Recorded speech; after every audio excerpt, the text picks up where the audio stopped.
everyone, and welcome to Ohio Valley Couponer. When you guys are seeing this video, it is going to be Thursday, October the 17th of 2024, and I'm coming at you guys with a story time chat video, also to discuss a little bit about the TLC show Extreme Couponing, and how I was almost on the show.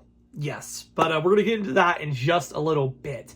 However, I do want to say, before I start talking about Extreme Couponing, the show, I do want to say I'm thankful for this show, because without it, many of us never would have even considered couponing as an option. Like, I don't know if I ever would have put two and two together about coupons equal free stuff. I don't think I would have realized the science behind it. So this show brought really good awareness to couponing and that this was possible. So for that, I am thankful.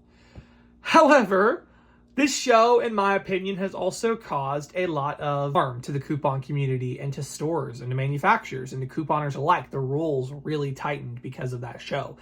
A lot of fraud happened on that show. A lot of monetary loss happened on that show, with coupons being used on the complete wrong products. Literally fake counterfeit coupons were used on that show. It's mind-blowing. The show actually ended in December of 2012, so it's been off the air for 12 years, like new episodes. They do still show reruns, but new episodes, they've not had any new episodes for 12 years. But people still talk about this show. I literally, somebody in Kroger the other day, I was filming a deal, and he was talking about extreme couponing, about how they walk out with tons of stuff and hardly pay anything for it. That show, even though they broke a whole lot of rules, the objective that the entertainment company wanted to get out of the show was to entertain people and to fascinate people with coupons. That won, and it's still being talked about 12 years after the show ended. It's mind-blowing. But extreme couponing, I do appreciate the fact that it did bring awareness to coupons and that this is possible, not the way they're saying to do it, but it is possible to get free things and to make money and all that stuff. So I appreciate the awareness and kind of giving people the idea that coupons were a possibility. I don't appreciate all the misuse and how them, abusing the system caused a lot of innocent people to be impacted. A lot of couponers, the rules have been harder, and a lot of stores, stores were given all these fake coupons. And I don't know if they got paid for them or not. There's very, very fascinating, research done on a website. I will have a link down below. Her name is Jill Cataldo. She did really, really good in-depth, research on extreme couponing and calling out the fraud, basically. So yeah, I'll have a link to her site down below, and she has some phenomenal articles all about extreme couponing and the fraud, and even talking to somebody who was on extreme couponing, stores apologizing for being on extreme couponing. She highlights a bunch of stuff that happened in that time. So definitely, I'll have a link to check that website out. However, I was never on the original run of extreme couponing. Some people think I was. I've had several people think I was on extreme couponing. I think I know who they think I look like. I am not him. He's a different guy.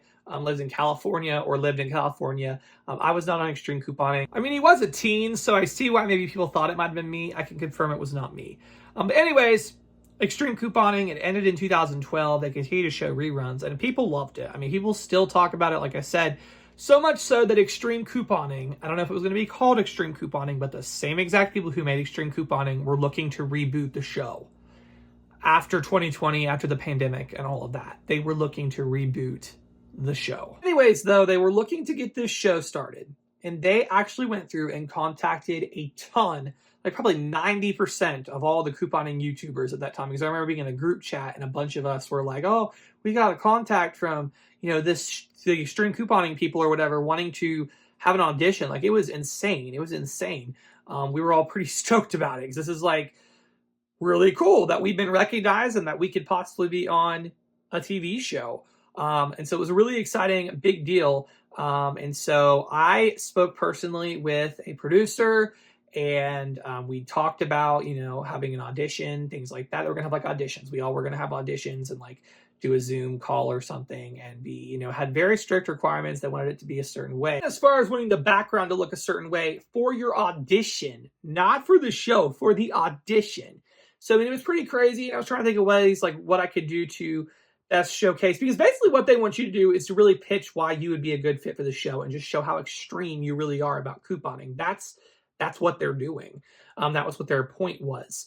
Their objective is to find the extreme couponers, like you'd see on the show. But you know, I at first when I got the call and the email and was contacted by these people, I was pretty stoked, pretty blown away that because of my channel at that point, I mean, it wasn't the largest in comparison to some other couponing YouTube channels, but I was still invited to be on this show, like to audition. It was like a really, really cool opportunity. I was like, wow, this is so cool.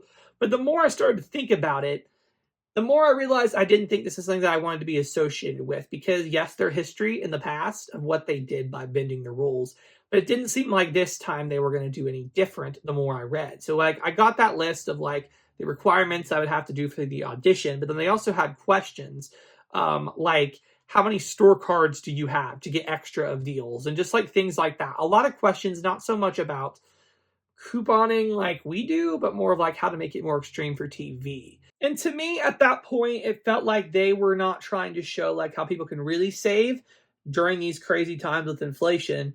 It felt more like they were just trying to have another extreme, extreme show to show unrealistic couponing and couponers. Because here's the deal. You don't have to spend 40 hours a week couponing anymore.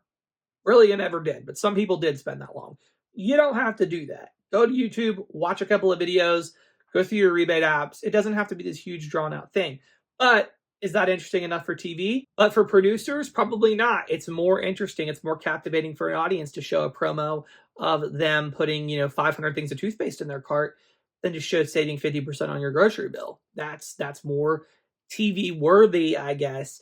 And then also I was to the point where this is a big thing. I'm not going to participate in fraud for the sake of television, because the thing that always like kind of was shocking for me, I watched extreme couponing, and there was one couponer in particular. She had a blog, and I followed her blog religiously for several years. And the deal she was posting online, like, I'll pay $1.99 for laundry detergent. I was like, why? I saw you get like 100 bottles on extreme couponing for free. Well, I think she participated in fraud, even though she denied it. But, why are you not sharing these crazy deals like you shared on extreme couponing on your blog? Like, you're paying more for things than you were willing to pay on extreme couponing. So that's kind of it. I take my integrity very seriously, and I'm not going to, number one, commit coupon fraud for anybody, not for TV, not for myself, whatever. I'm not going to commit coupon fraud. I'm going to be thankful for the deals that we do get and the freebies we do get. And I was not going to compromise my integrity for TV. And while I do admit that it probably would have brought more subscribers to my channel, I think that it was better for my image and reputation just not to participate in something like that, because quite frankly, it's unrealistic, and a lot of stuff that went on the show was just not right. And it sounded like they were going to take the same path with this one, the same approach as they did with the OG extreme couponing. So I actually decided to cancel my interview. I thanked her for her time. She was very nice, by the way, very nice about it. But I went ahead and just canceled and decided just not to participate. Several of my other fellow couponing YouTubers did indeed participate in the interviews, and the show did not happen because, quite frankly, based on what I was told, I talked to another YouTuber who interviewed with them, and they were disappointed. Basically, they were like, she showed her stockpile, and they were like, that's it? Like, they were disappointed that we weren't extreme enough. And the only way to be extreme like those people on TLC is to just commit coupon fraud and to do wrong. And so we're not going to do that. And so, quite frankly, this show just never happened. But yeah, I was almost on extreme couponing, the new reboot that never happened. So I thought some of you guys might find this interesting. I'd love to hear your thoughts down below. Did you watch extreme couponing? Did you like it? It's entertaining. I'll give it that. It's entertaining, but it's unrealistic and in a lot of ways just wrong. So anyways, guys, like over this video. I hope you all enjoyed, and thank you so much for watching.